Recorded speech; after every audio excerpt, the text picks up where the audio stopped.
Two and a Half Admins, episode 95. I'm Joe. I'm Jim. And I'm Alan. And here we are again. And before we get started, another plug for your ZFS developer job, Alan. Yeah, so Clara's looking to add an extra ZFS developer to our ZFS team. So if you want to work on ZFS and have experience with file systems and kernel development and would love to join our great team, it's remote. So wherever you happen to be, get in touch. Link in the show notes to the job description explains what you'll be doing and what you'll be working on. Working with my team to add new features to ZFS and solve interesting problems, and working across Linux, BSD, and maybe even some Illumos. Well, like you said, link in the show notes. Let's do some feedback then. John and some other people got in touch to say Stingle is actually available on the Apple App Store, so Apple users can definitely use it, not just Android users, as Jim said in episode 92.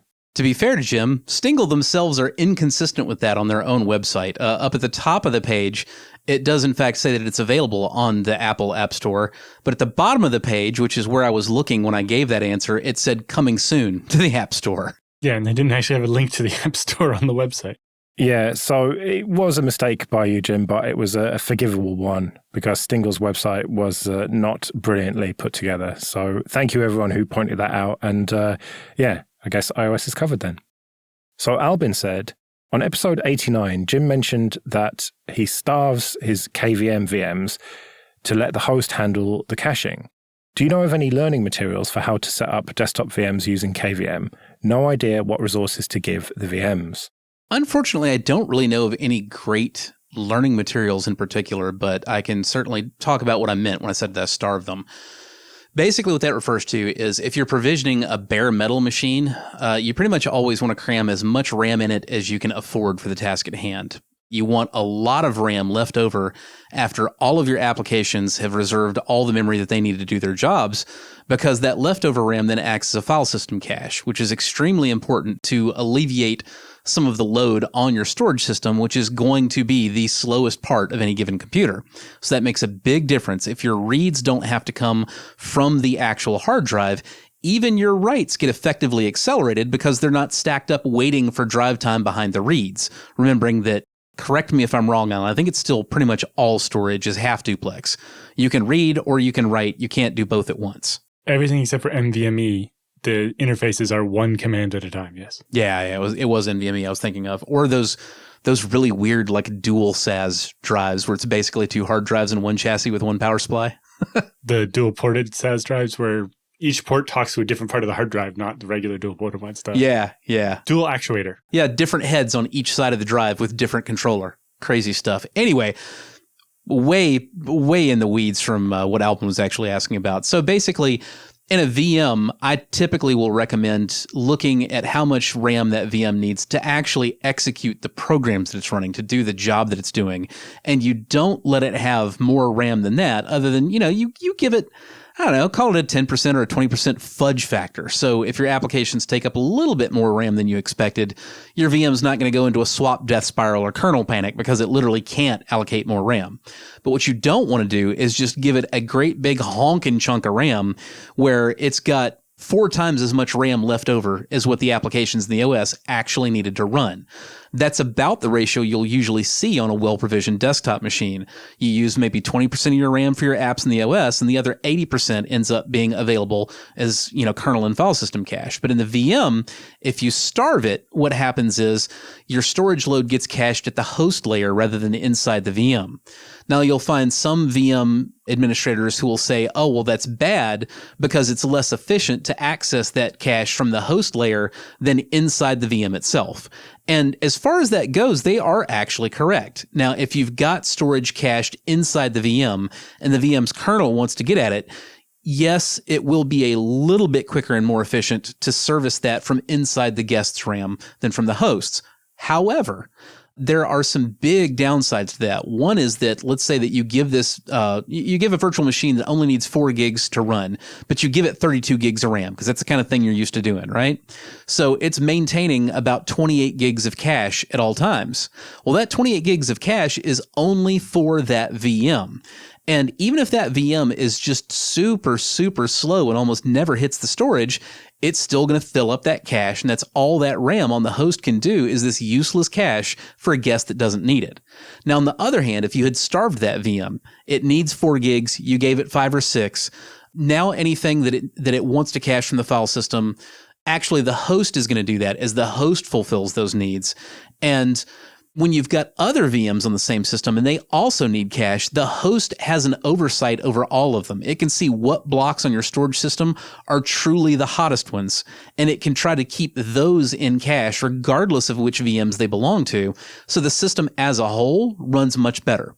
There's one other really significant advantage I want to talk about real quick, and that's the fact that when you go to reboot a guest, any cache that was inside the guest gets flushed. It's just like you powered off a bare metal machine.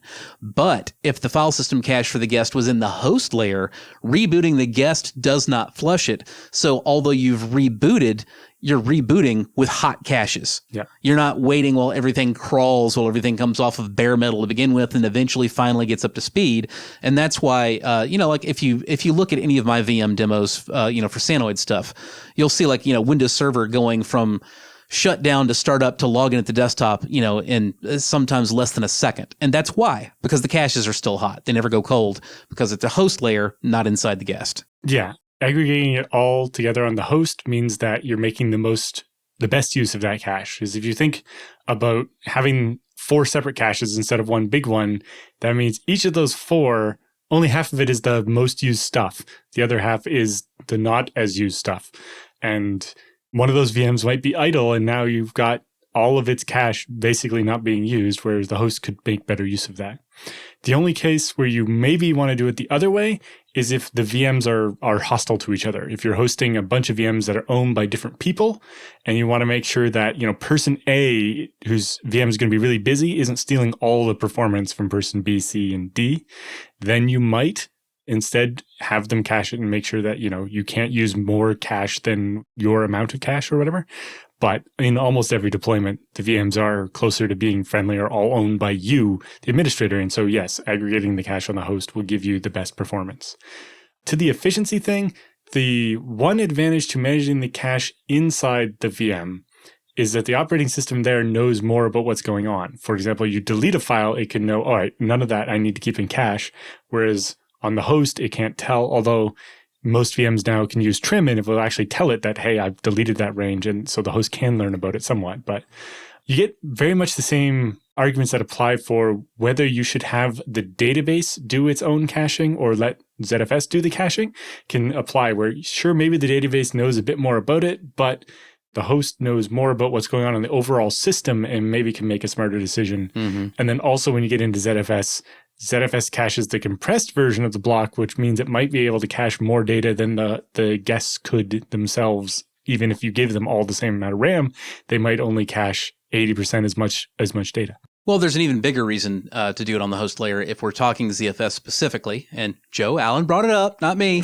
But now that we're here, if your host is using ZFS as the backend for the VM storage, then its cache is going to be the ARC, the adaptive replacement cache, not a simple least recently used cache like what you'll have inside your VMs, whether they be Linux or Windows, BSD, what have you. So the ARC is a much better algorithm for keeping the blocks in cache that you actually need in cache, because it tracks how frequently they're accessed, not just how recently, but how frequently. And so blocks that you need all the time, over the life of your workflow since the system has been booted, the ARC is going to be very reluctant to flush those. Whereas with an LRU cache, like everything besides ZFS that's going to be available, when we're talking about these VMs, it's all going to be LRU. And if you wait too long in between accesses, it doesn't matter if you've asked for that block 5,000 times that day. If you wait a minute too long, it's going to get flushed because other stuff has been read in, and whatever's least recently used, it's out the door. Yeah, especially means that if you run a nightly backup, that backup's going to blow everything out of the cache as the things you're backing up. Every file got access once. So those are all the least recently used file. Whereas ZFS is scan resistant, the idea with the ARC is that that'll happen with one part of the cache, but the other part of the cache will hold on to those frequently used items so that you don't tank the performance there. And then the adaptive part is literally deciding, when you boot, it's half frequently used, half recently used. but then it's changes that slider and moves more to one or the other, depending on which one's going to give you the best cache hit ratio. And I have a whole talk from FOSDEM or VBSDCon. You can find it on YouTube on Explain Like I'm 5, how the ARC works. That explains how the algorithm works, and it's really interesting. But yeah, the biggest advantage is that scan resistance. So Jim, you are frustrated with the browser experience on Ubuntu. I am. I built a new machine for my upstairs office at home. Really, there wasn't anything wrong with the old one other than it just wasn't beefy enough to play Elden Ring. And I had a personal problem in that if I wanted to go downstairs and play Elden Ring for 3 or 4 hours, that meant that I was downstairs away from the family, incurring spousal ire for being squirreled away in my hole, not for, work purposes. So I built a nice new machine with a beefy processor and GPU and installed Ubuntu on it because it might be a gaming machine, but, I'm still going to game on Linux. It's how I do. And I went ahead and installed it with Jammy, with the new 2204 LTS rather than 2004. This was my first, on the bare metal experience with Jammy. I'd installed a couple of VMs with it, but I hadn't done anything, on the metal. And I hadn't done anything with a GUI on Jammy for production yet. And so I had somehow managed to forget. Joe, I think, already had discovered and been frustrated with the fact that Canonical had decided in recent versions of Ubuntu to move Firefox from a proper apt-installed deb package to a snap. And the snap has some really serious performance problems. On an elderly laptop that Joe's wife has, the first startup of Firefox after a cold boot takes, 45 seconds, Joe? Yep. Yeah, so this machine is considerably faster than Joe's wife's ancient decrepit laptop. It's a brand new 12th gen Intel i7 with 64 gigs of DDR5 RAM and a fast NVMe drive. And still, on a cold boot, that freaking snap took 12 seconds to bring up a window with, the start page in it for Firefox. I was annoyed with that even as the browser to download your real browser with, like Internet Explorer 11 on Windows. I was like, no, this is just not going to fly. So I did an apt install Chromium. And guess what? Chromium has also been migrated to a snap. So at that point, a vaguely normal person would have just said, okay, whatever. I already got Firefox on there and it sucks, but I'll download Google Chrome and, that'll do its thing that it always does. It's the easiest possible on Linux, download and install, and it is not snap-based and it'll be great. But I really wanted to start migrating over to Firefox on the desktop side. I use it on mobile. I don't normally use it on the desktop, but I want to. And so I was like, no, you know what I'm going to do? I'm going to install Flatpak. And I'm going to add the FlatHub repo, and I'm going to do Flatpak install Firefox. And you know what? It was perfectly fine. The technologies are very similar. They provide the same kind of containerized sandboxing and isolation from the rest of the operating system, and the ability to include all your libraries, all the things that Canonical wants to get out of pushing everybody towards Snap. But the big difference is the Firefox Flatpak is actually properly tuned and optimized. And on a cold boot, you've done absolutely nothing else with the machine. On the same machine that takes 12 seconds to bring up the Firefox start page, on the Snap, it's a few milliseconds. On the Flatpak, it looks no different than it would if you had installed a proper deb. Now, I suggested to you that you just get the tarball and extract it and run the binary. It's a reasonable thing to suggest, and that was originally kind of what I had thought I would probably do, but I wanted to see how the Flatpak would run, because Canonical has been talking a lot about how snaps don't have to be slow. There are a lot of things that you can do wrong when you build a snap. There are things that can time out trying to connect in ways that haven't been enabled in the snap build. There can be issues with how it was or was not compressed. There's a lot going on there. It's a pretty complex build system. And a lot of the snaps they're wildly untuned. And that's where the really big startup performance lag comes from. And the thing is, though, Canonical has been saying that for a long time, and it's true. But the implication there is that all of our snaps are horribly tuned and we're not doing anything about it because it's been years now and this performance still sucks. So I specifically wanted to try the Flatpak to see, hey, is this going to be just as bad or is it fine? And the Flatpak basically demonstrates that what Canonical has been saying about how snaps don't have to be slow is absolutely correct. there's not necessarily anything really intrinsically different about the architecture in a Flatpak that made FlatHub's version of Firefox faster.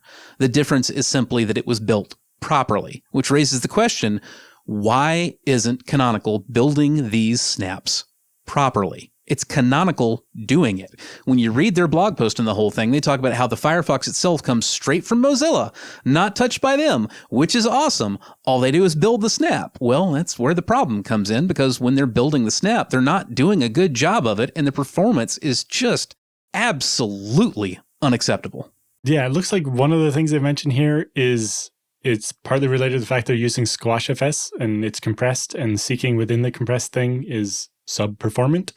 It's interesting. We're doing some work on my day job of something similar to this and looking at using Z standard seekable compression, where inside the compressed archive, you can put metadata saying, the 12th file starts at this offset. So you can jump to that instead of having to decompress the whole stream to eventually figure out where the chunk you're looking for is and really speed things up. And I wonder if they could do something like that in SquashFS to make the performance not so bad. But also, for a headliner like Firefox, could you consider using a not compressed SquashFS, or just not using SquashFS or something? The compressed SquashFS is not the problem with that Firefox snap. You can and will see, an increase in startup time based on compression in a SquashFS package. And that would explain some of the lag that Joe's wife sees on her ancient laptop. It absolutely does not account for 12 freaking seconds on a 12th gen i7 12700K. Specifically, we're not talking about the time it takes to decompress it. We're talking about the problem with seeking within the compressed file. Meaning you're basically having to decompress the whole file, then you decide you want to read from over here, and you have to basically rewind to the beginning and then seek until you get to that spot again. Because you can't tell where the 12th file in that compressed blob is, except for to start at the beginning and decompress it until you find it. Right, but my point is you decompress the entire SquashFS compressed file basically the first time, and on an i7 12700K, that does not take enough time to register. Okay, because the way the article is talking about it here, it sounds like every time you seek within the SquashFS, it was having to deal with the compression. Not that it was decompressing the image once and then using it. It was like the SquashFS was staying compressed. And if you have a lot of small files in a SquashFS, it could be a problem. And they talked about just improving the ordering of the content within the SquashFS to put the commonly accessed files at the beginning would actually improve it. And it's like, well, then it sounds like SquashFS just needs to get better at dealing with compression. Even gzip has this concept of once you find it, you can put a bookmark in your actual decompressed state, just in memory, so that you can get back to that file again if you need it later. And it seems like if SquashFS is using gzip, that something like that could make a big performance difference here. Well, so SquashFS can use a number of compression algorithms. It used to be that all the SquashFS stuff with snaps was gzip, but they now do a lot of them with lighter algorithms. I don't know exactly which ones. I believe they were talking about using LZO at one point. They may have switched to Z standard. I'm not sure, but honestly, at this point, I don't really care. This has been a thing they've been pushing for years, and they now have an LTS desktop release that they pushed out that the browser is effectively just freaking broken in. And there are no in-distribution options to fix that problem. You can't go to an alternate supported browser because the other supported browser, Chromium, has also been migrated to Snap only. You can't install it from apt because it's worse than if you can't install it from apt. You can absolutely say apt install Chromium or apt install Firefox, and what you get is a stub that just goes snap install Chromium browser or snap install Firefox, and you're right back where you started. So, you have to go off the reservation to get a working browser one way or another, whether it's doing the IE11 trick and, downloading a package like, what Joe did to get his Firefox straight from Mozilla, or like what I did and, saying the heck with all of that, installing the Flatpak system and doing Flatpak install Firefox. Either of those things work, but the point is, it blows my mind that Canonical released an LTS without an even vaguely acceptable browser in it. Well, especially this is like a headline feature, right? It's the web browser, especially Chrome and Firefox. It's like, this is something you would spend a lot of time fiddling with Snap to make it good at these two apps above all other apps. When Canonical talks about how much faster snaps can be, it's starting to sound like when Ethereum bros talk about proof of stake and how that will, that'll make it how it's not all energy inefficient anymore. And it's like, you've been saying that for years now. Shut up about it till it's done. Okay, this episode is sponsored by Linode. Go to linode.com/25A, support the show, and get $100 free credit. From their award-winning support, offered 24/7, 365 to every level of user, to ease of use and setup, it's clear why developers have been trusting Linode for projects both big and small since 2003. Deploy your entire application stack with Linode's one-click app marketplace, or build it all from scratch and manage everything yourself with supported centralized tools like Terraform. And check out their managed MySQL, Postgres, and MongoDB databases that allow you to quickly deploy a new database and defer management tasks like configuration, managing high availability, disaster recovery, backups, and data replication. Simple and fast to deploy with secure access, their flexible plans include daily backups. So go to linode.com/25A, create a free account, and you get $100 in credit and support the show. That's linode.com/25A. Let's do some free consulting then. But first, just a quick thank you to everyone who supports us with PayPal and Patreon. We really do appreciate that. If you want to learn more about that, you can go to 2.5admins.com/support. And remember, for $5 or more per month on Patreon, you can get an advert-free RSS feed. And if you want to send any questions for Jim and Alan or your feedback, you can email show@2.5admins.com. Joshua writes, so I know I've been doing this thing wrong the whole time, but I've been using rsync with a passwordless SSH key on my home lab to rsync on a 2-hour cron job to a backup remote web server. For a fairly public service, I host an average 300 to 400 active connections per day. I know that SSH should have a password, but what do I do for some automation in this? I do pay Linode for daily backups, but I always like having a self-hosted solution for backups as well. And related to that, Alex writes, do you typically suggest and require passwords on SSH keys for encrypted file systems? My understanding is that if my home partition is LUKS encrypted, having physical possession of my hard drive would still prevent access to the contents unless an attacker could guess or crack my LUKS encryption password. Is there some attack vector I should be considering that would necessitate SSH key passwords? Is it possible to access the hard drive contents if, say, the machine was suspended in S3 sleep? All right, tackling these one at a time. Let's start out with Joshua. Joshua says that he thinks that his SSH key should have a password for these, scripted rsync cron jobs that he's running. And I don't think that an SSH key passphrase is necessary in that instance. I don't think it buys you a whole lot because it is an automated job one way or another. Even if you put a key on there, now you've got to automate a way to fetch the key. And an attacker who has the ability to get at the key he's going to have the ability to see how you're fetching the passphrase for it as well. So I don't think it adds much there. The real value of a passphrase with an SSH key is it's a form of two-factor authentication. What that does for you is it says, okay, an attacker has compromised my machine and they can make off with any file on that machine, including my SSH key. However, because my SSH key also requires a passphrase to unlock it, that attacker isn't going to be able to leverage that stolen SSH key to get into all my other servers because he compromised my machine at home. That's basically what you're getting out of that. And I think the fact that you're talking about automated and not human run stuff, yeah, you can still use a passphrase for the key and you can automate a way to fetch and apply it. I just don't think that it buys you anything significant security-wise. Now, in Joshua's case, if he wants to have a solid, second factor for this that limits the utility of an attacker potentially stealing that key and trying to use it elsewhere, I think the answer for that is going to be to limit what IP addresses the web server is willing to listen from. If it won't accept an SSH connection at all from anywhere but Joshua's home system, then a stolen key is still not going to do an attacker any good. Yeah, I would say also you want to make sure that SSH key only gives you access to write a backup, not do other things on that system. You want it to be, a completely unprivileged user that's just going to dump files into the backup. Right, absolutely. You could use an SSH agent to manually type in the passphrase, but then you're looking at having to do that every time you reboot that machine, and having your backups broken every time you reboot until somebody goes in and types in the passphrase is just not good for backups. Yep, correct. Leading into the whole question of security and what the SSHing user can do, one answer for that, I found that a lot of people aren't aware that rsync has a daemon mode. Almost every time I see someone else use rsync, they're just using rsync and SSH, and it's just, basically a bare file system call. And any set of files and directories that user on that separate machine can see, you can pull over the rsync tunnel. However, there's another way to do it. You can instead set up an rsync daemon, and the rsync daemon can run as whatever user you like, including root. And when you rsync to the daemon, you can still connect over an SSH tunnel. However, what you'll have access to is all the files that the daemon has access to, not necessarily that user.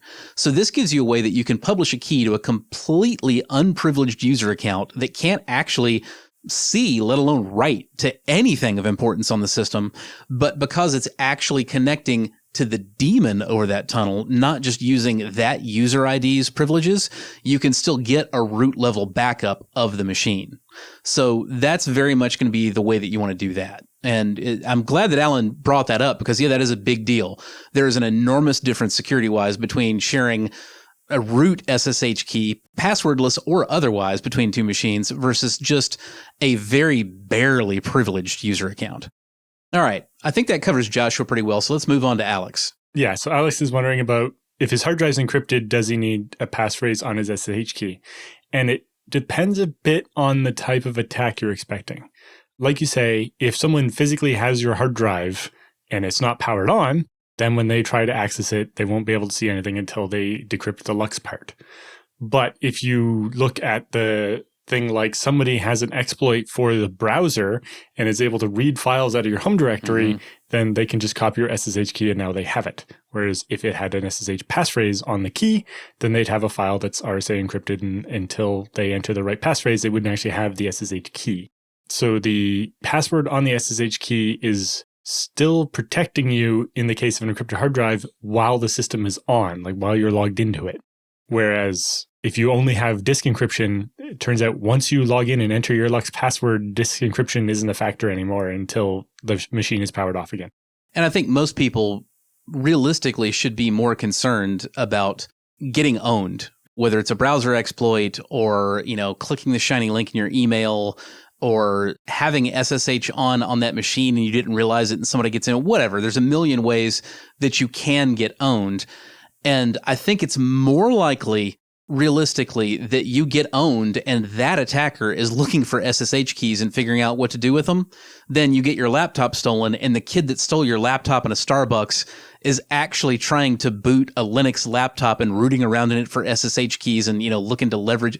No, man, they're not trying to pivot to anything but the pawn shop. Yeah, like unless your laptop's getting stolen at a hacker conference or something, they probably don't even know what an SSH key is. Yeah, which doesn't mean that you don't need to do LUKS. I mean, the LUKS is still absolutely a great additional security layer. I do recommend it. I'm just saying that when you're talking specifically about does LUKS mean I don't need passwords on my SSH keys anymore, I think the answer is a resounding no. It does not obviate that need at all. What we call belt and braces, I think you call belt and suspenders, maybe? Our grandfathers do, yeah. Yeah, I haven't seen somebody wearing suspenders other than Santa Claus in a long time. Well, these phrases linger in my country.